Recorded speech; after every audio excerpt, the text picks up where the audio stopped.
Hey, Roberto, welcome to our party. Thank you for coming.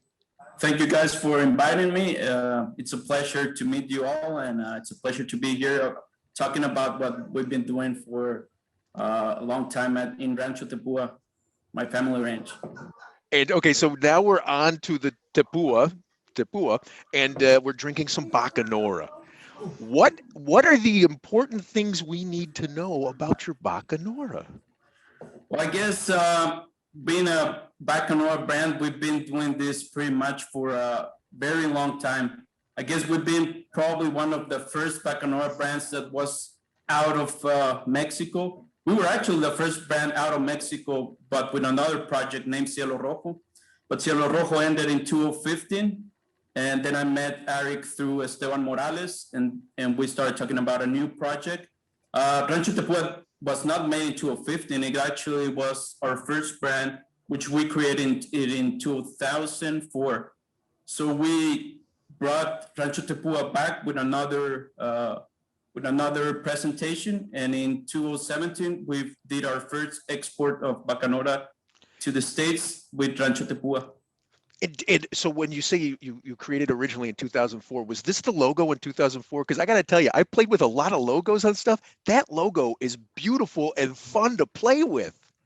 No, that's actually not the original one. It was a lot more simpler. A very simple bottle, a very simple brand design. But this project was talking with Arik and bringing ideas and stuff. And we developed this new presentation. It has actually worked pretty good. Beautiful. Okay, so tell me your process. What are you using to make it, and what kind of agave, and then what do you do to that agave to make it so darn sweet? We're actually using agave espadín, but in Sonora, in the state of Sonora, we don't call it espadín. There's a little bit of confusion actually because we call it Pacifica. There's people that would call it Yaquiana, Vivipara.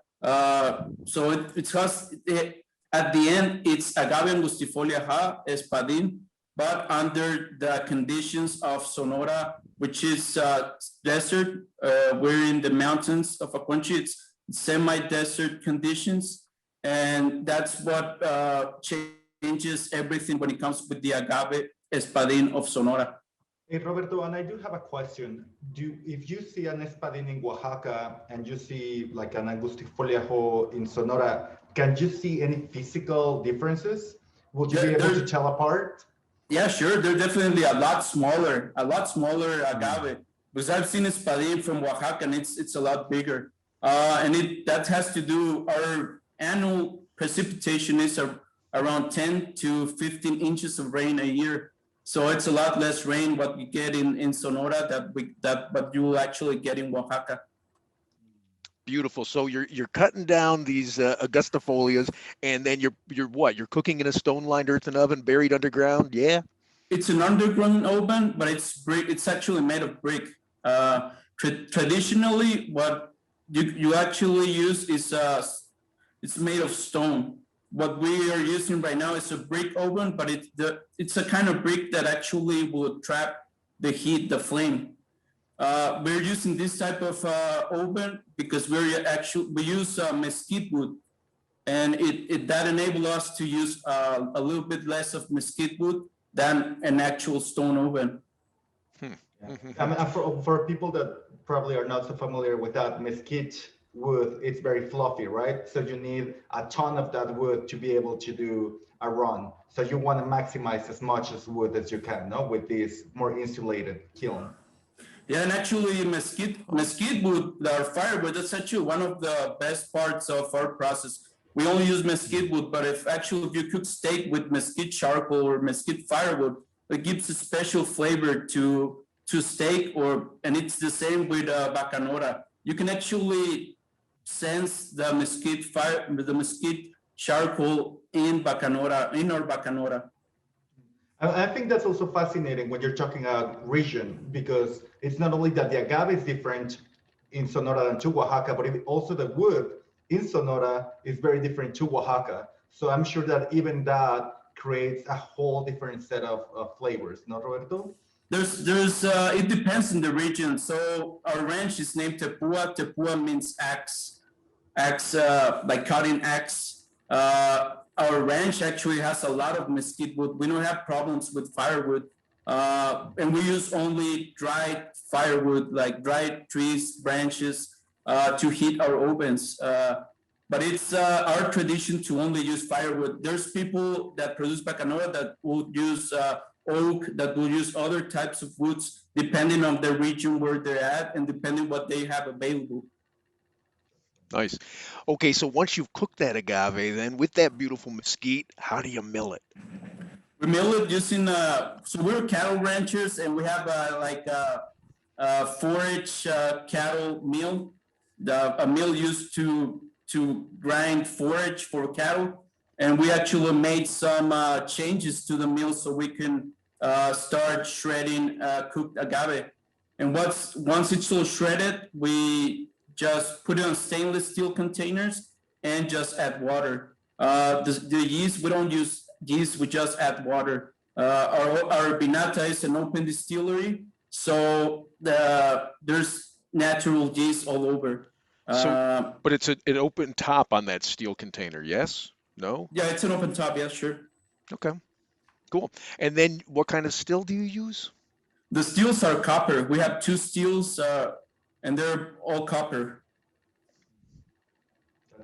And I have a question. How big are your containers? Because usually I think that's interesting when you go into steel containers. Either they're massive or they're smaller. How big are yours? No, they're not very big. They're actually 500 liters. 500 liters each stainless steel container. So I think that's also a massive difference to a lot of the other producers, where most of the producers that I see in Oaxaca, for example, have 1,000-liter tanks for fermentation. I think the fact that you're using 500 might also add a lot of the nuances to it. Well, our annual production is from 4,000 to 5,000 liters a year. Our batches are usually 400 to almost 500 liters each batch that we produce. So it's small batches.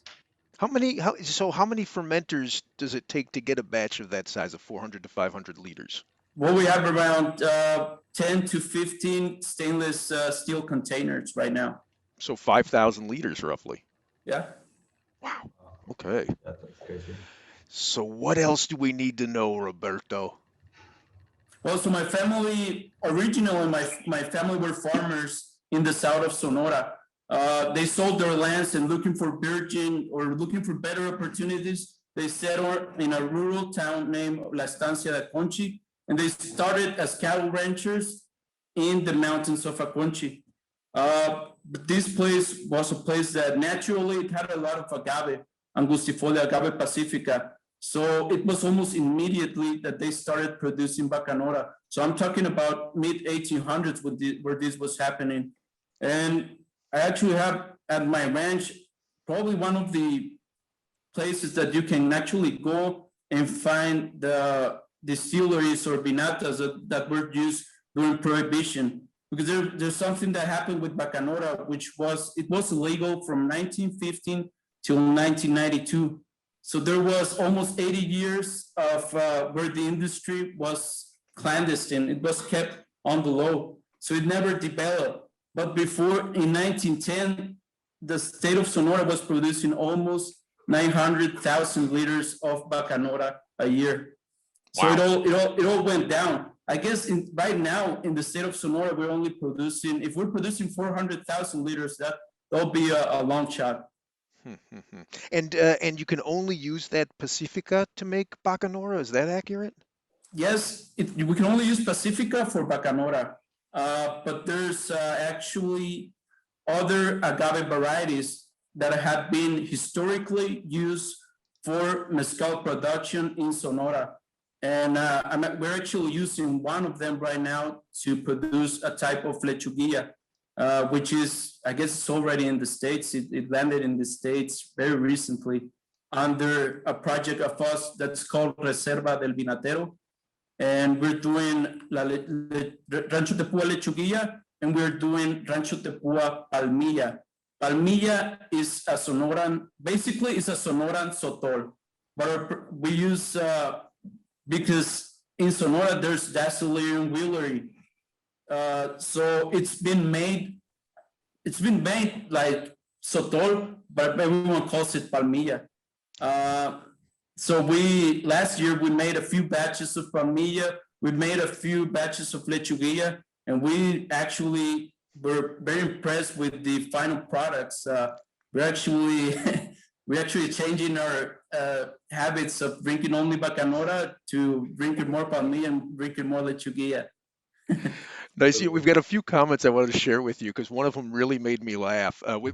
This one didn't. Just creamy mouthfeel, tasty. Well done. This is superb. And then smells like I've been walking around a cave licking stalagmites. I love that, Coy. Thank you for that one. Okay, Yeah, that's good. Roberto, we're going to send you back to be an attendee. Thank you so much. It was a pleasure meeting you virtually, and I look forward to meeting you in person when all of this Yeah, is and